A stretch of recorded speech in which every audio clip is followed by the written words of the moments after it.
Hi everybody, this is Gerard Dols. I'm here to talk to you about what's been going on in our country with the police, the Black Lives Matter, and the people that are being killed.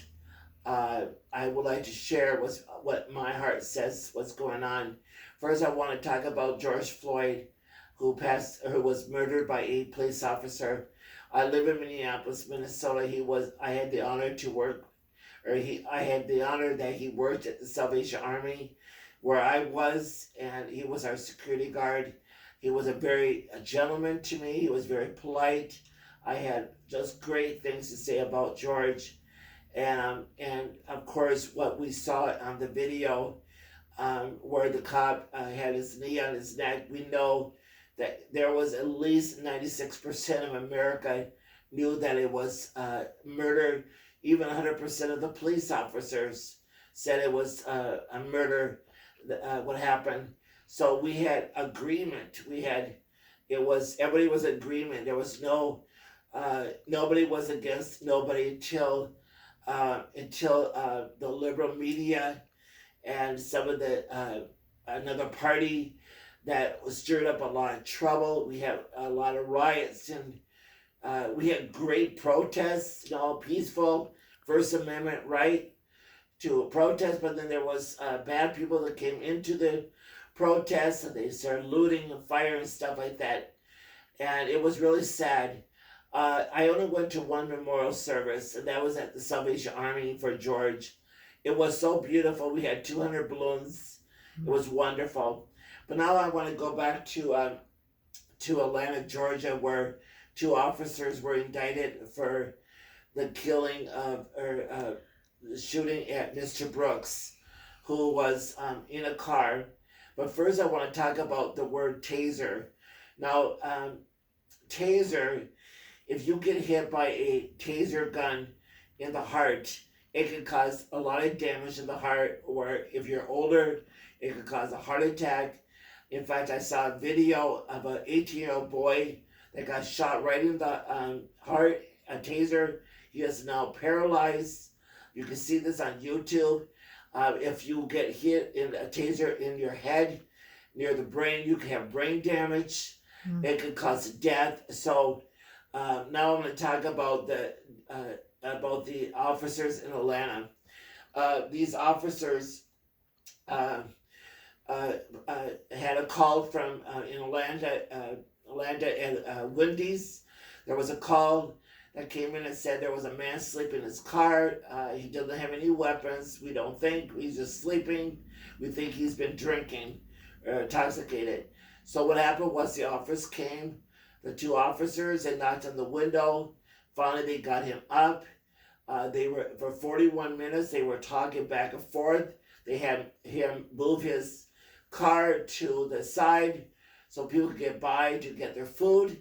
For 41 minutes, like I said, they were talking, very kind to each other. There was no issues.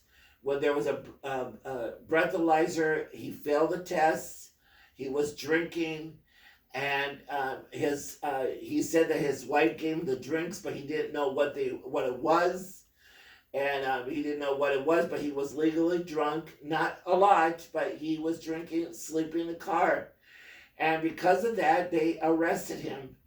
After he started to get arrested, he struggled. He fought on the ground with the officers. In fact, Mr. Brooks hit one of the officers in the face. He started running with the taser that he took from an officer, took it in his hand, started running. Now, both officers, this is where the news is not reporting this, but what I saw was both of them had the tasers in their hand, running after Mr. Brooks. Mr. Brooks decided to turn around and to shoot the taser. And what happened was he missed, but one of the officer who shot him with a gun dropped his taser to the floor and took his gun out and shot Mr. Brooks because of him using that as a weapon. Now I got to go back 2 weeks before that. The district attorney, his name is Paul. I don't know what his last name. He said he fired, I believe it was 6 officers because overuse of a taser. He said it was a weapon, it was bad, and these officers were fired. I think it was either 2 to 6, but I think it was 6. But they were fired. But the day of the press conference, District Attorney Paul said what Mr. Brooke had in his hand was not a weapon. Where do you go from there? I mean, one minute it's a weapon, but it's not a weapon. So the officer dropped his gun or his taser, took the gun and shot him, and it happened to, to hit him in the back. I am very sorry that happened. I don't agree with the way that the police shoot people when they are being targeted by another person with a gun. I think they should wound them. I don't think they should kill to shoot. That's just my opinion. But they were trained to do this because of the weapon. If he did not turn around, Mr. Brooks, then it would be murder. But because he shot that taser, but I want to go back to the DA. The DA completely overcharged the officers. In fact, it's so laughable. They were doing their job. They were very respectful. They were being filmed. So do you think they're going to act out and do something bad to this man? That wasn't even in their mind. It didn't matter if the person was a Caucasian or African American. This would have been done because of the fact that he used the taser as a weapon. The District Attorney Paul is being investigated allegedly of sexual harassment and also stealing from an organization allegedly. It was on the news, and he knows there's a re-election for him. He had to bring charges, and I believe it was stupid of these charges because I don't think they did nothing wrong. They did everything by the book. But he knew that if he didn't charge a murder or whatever and lie about it, they would have the city would have burned down. That's why he did it. He didn't want the city to burn down, so he had to charge and lie. And if he is allegedly being investigated because of sexual harassment and stealing from an organization, allegedly, I can't say it's true or not true. I don't know, but this is allegedly that he's been investigated. He really doesn't care about justice. He cares about other people. I just want to say it's a very sad day to know that 2 officers' lives could be totally ruined and because of a lie. It's sad. It's very, very sad. Let me just say this about Black Lives Matter. Do I think that is a good organization? I actually don't. And I tell you why. 80% of the money that they're receiving right now from corporations and money that they're getting, 80% goes to the Democrat Party, Joe Biden's campaign. Only 20% is for the leadership, which is okay because they gotta get paid and everything. But it's not going to the community where all these communities were destroyed with fire, looting. None of that money is going to their area, but there is going to the campaign of Joe Biden, 80% of it, and 20% for the leadership of Black Lives Matter. If they really care, they should put that money to the communities that are destroyed. And it's not going there. It's going to their pockets and the campaign pocket of Joe Biden.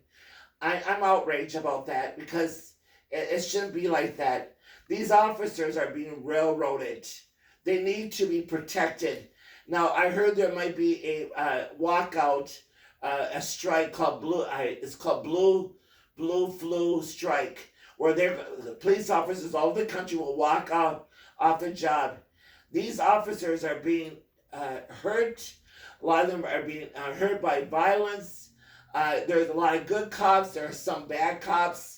We need to make sure they are not on the force, but we shouldn't classify all the cops being bad and things like that. And if they go on strike, we're going to suffer in this nation. And God help us. I don't want these protests like in Seattle right now. They have their own little country in Seattle, in downtown. There is lawlessness. There's violence. Some say there's crime like drug use. Some and they're very socialist. I don't want this for our country.